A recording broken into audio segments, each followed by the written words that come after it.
Olá pessoal, tudo bem? Hoje a nossa aula vai ser sobre o Teorema de Estevam, Princípio de Pascal e Princípio de Arquimedes.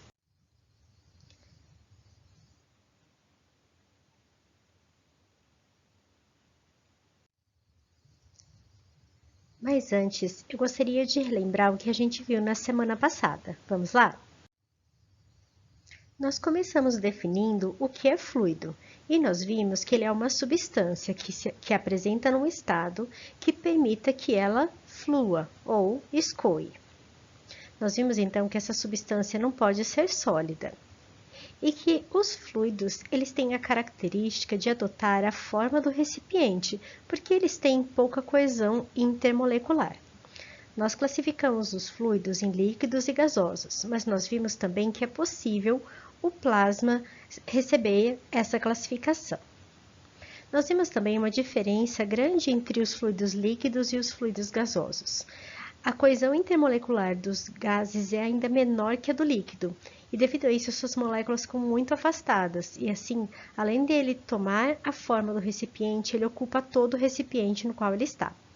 Já o líquido, ele tem a mesma forma do recipiente, ele adota essa forma, mas se ele não tiver o mesmo volume, tiver um volume menor, ele deixa um volume livre naquele recipiente, ocupando sempre de baixo para cima.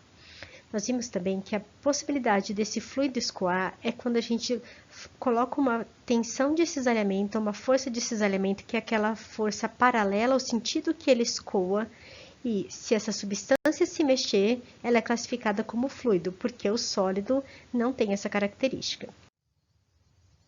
Nós vimos também algumas características importantes dos fluidos, como a massa específica e a densidade. A densidade, quando ela é relativa, ela é a massa em função do volume total daquele corpo, independente se ele tem vazios ou não. Já a massa específica, ela é em função do volume única e exclusivamente daquele corpo. Ele não considera os vazios que tem naquele corpo. É a mesma densidade absoluta, que é aquilo que caracteriza um fluido.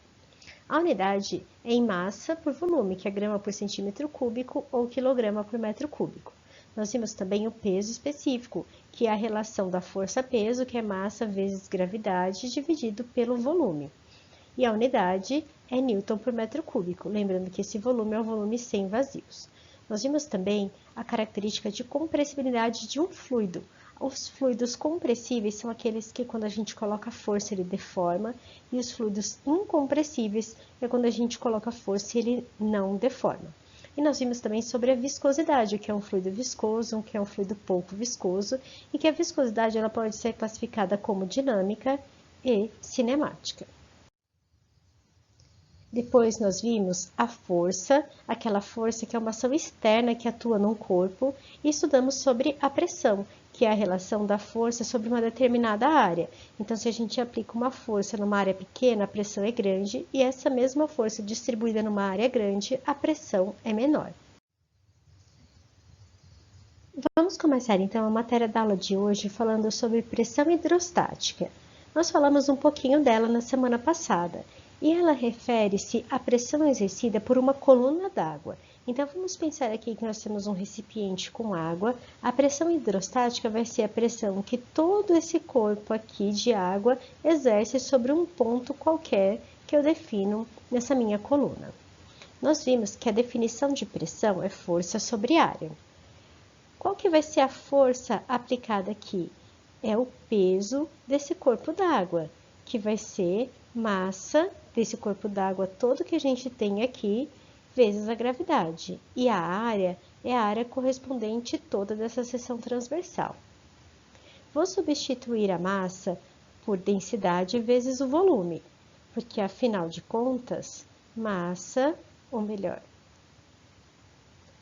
sobre volume é igual à densidade. Então, a densidade, vou escrever aqui em cima, vezes o volume é igual à massa. Substituir isso aqui, tem então a pressão, densidade vezes o volume, vezes a gravidade, dividido pela área. E esse volume aqui, eu vou substituir por, o volume vai ser a área da base, vezes a altura que eu tenho referente ao momento ou o local que eu estiver trabalhando. A área é a área da seção transversal, exatamente igual à área que eu divido. Portanto, elas podem ser canceladas. E a pressão hidrostática, então, vai ser calculada como a densidade vezes a gravidade vezes a altura no qual ela se encontra. Lembrando que eu vou considerar essa altura aqui partindo de cima. A pressão total exercida nesse ponto, ela não é só a pressão hidrostática, ela é a pressão hidrostática mais a pressão atmosférica que eu tenho aqui em cima. Então, para poder determinar a pressão total desse ponto, eu vou calcular a pressão hidrostática e somar com a pressão atmosférica local. Relembrando isso, nós vamos falar um pouquinho sobre o Teorema de Stevin. O que diz esse teorema? E o que diz o Teorema de Stevin? Ele diz o seguinte: a diferença entre as pressões de dois pontos de um fluido em equilíbrio, isto é, em repouso, é igual ao produto da densidade do fluido, da aceleração da gravidade e da diferença entre as profundidades do ponto. Vamos fazer um desenho para entender melhor. Vamos supor que eu tenho esses dois pontos aqui numa coluna d'água e quero calcular a diferença de pressão entre elas. E diz o teorema que vai ser igual a densidade vezes a gravidade vezes a diferença de altura entre esses dois pontos. Lembrando aquela parte daqui de cima. Então, vai ser H2 menos H1. Vou pôr entre parênteses aqui.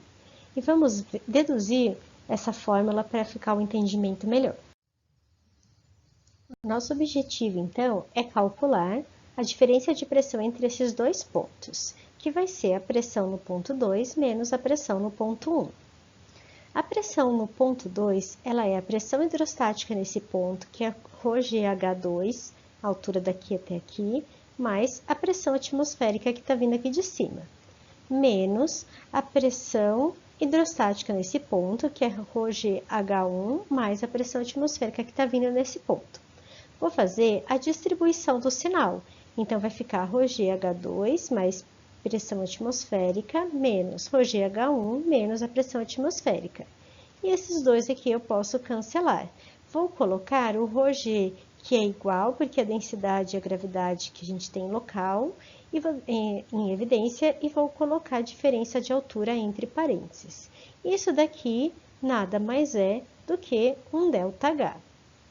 Então, o teorema de Stevin diz que o ΔP vai ser igual a ρg ΔH. Vamos falar então um pouquinho sobre o princípio de Pascal.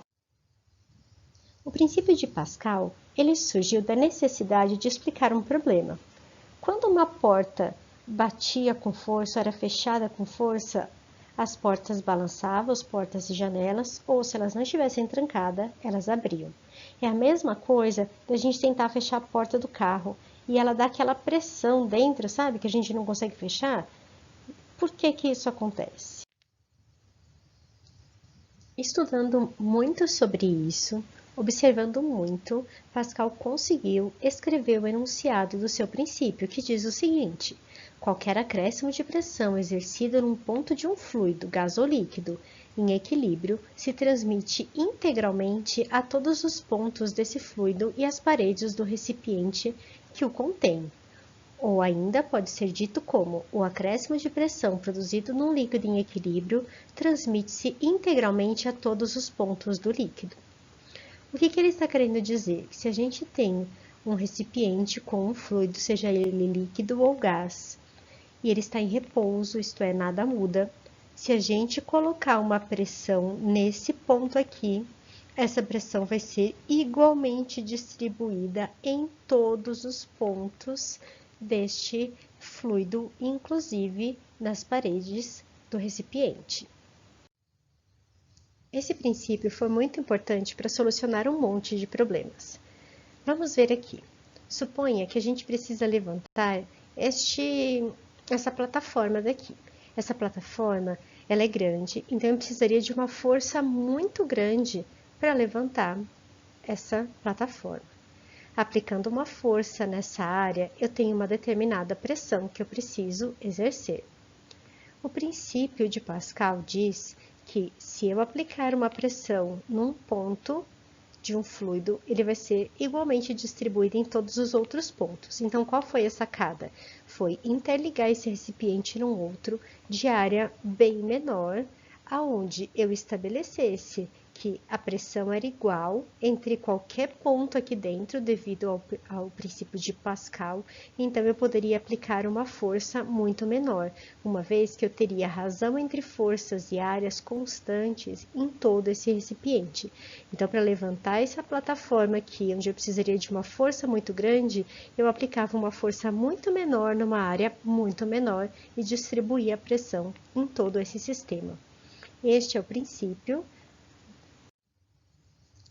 por exemplo, da prensa hidráulica. Então, para levantar um automóvel, eu posso aplicar uma força pequena numa área pequena e fazer o levantamento desse automóvel numa área bem maior, onde eu precisaria de uma força muito grande.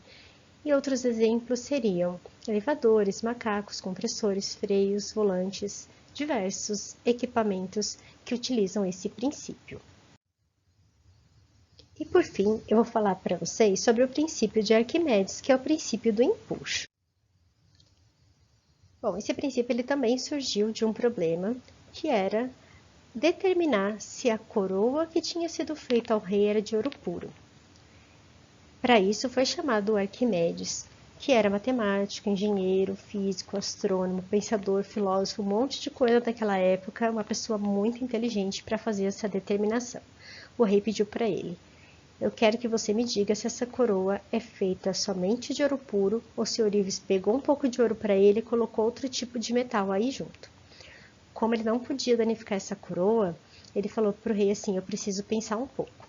E um dia ele foi tomar banho naquelas casas de banho e quando ele sentou nessa, tipo uma banheira que eles tinham, tipo um ofurô, o tanto do corpo dele que ficou submerso fez com que o volume de água deslocasse para cima. E com isso ele falou: é assim que eu vou conseguir determinar se a coroa é de ouro puro ou não. Ele ficou tão feliz com isso que ele saiu pelado, ficou gritando Eureka, e ficou muito conhecida essa cena dele sair pelado gritando Eureka. E o que ele disse? Ele disse assim, que a quantidade de água deslocada nessa bacia referente a 60 moedas de ouro, que tinha sido a quantidade daquela barra, deveria ser igual à quantidade de volume deslocada pela massa da coroa. Então, o que ele fez? Ele pegou as moedas, colocou aqui, afundou, estava bem cheio essa tina e vazou a água referente àquele volume. Ele pegou essas mesmas moedas, colocou aqui do outro lado e colocou a coroa. O que aconteceu? A coroa não ocupava o mesmo volume que ela deveria ocupar de água, ficou um pouquinho para baixo. E foi assim que ele conseguiu verificar que aquela coroa não era de ouro puro. E coloquei aqui até um link para vocês assistirem essa historinha, que ela é muito interessante. Então, com isso, Arquimedes conseguiu enunciar um dos seus princípios, que era relacionado ao empuxo. O que ele dizia? Que todo corpo mergulhado em um fluido sofre a ação de um empuxo vertical para cima, que tem a mesma força do peso do líquido deslocado. E para a gente calcular o empuxo, a gente vai calcular como a massa de líquido deslocado vezes a gravidade. A massa eu consigo substituir por densidade do fluido vezes o volume deslocado. E substituindo aqui, na equação do empuxo, eu tenho que o empuxo é a densidade vezes o volume deslocado vezes a gravidade.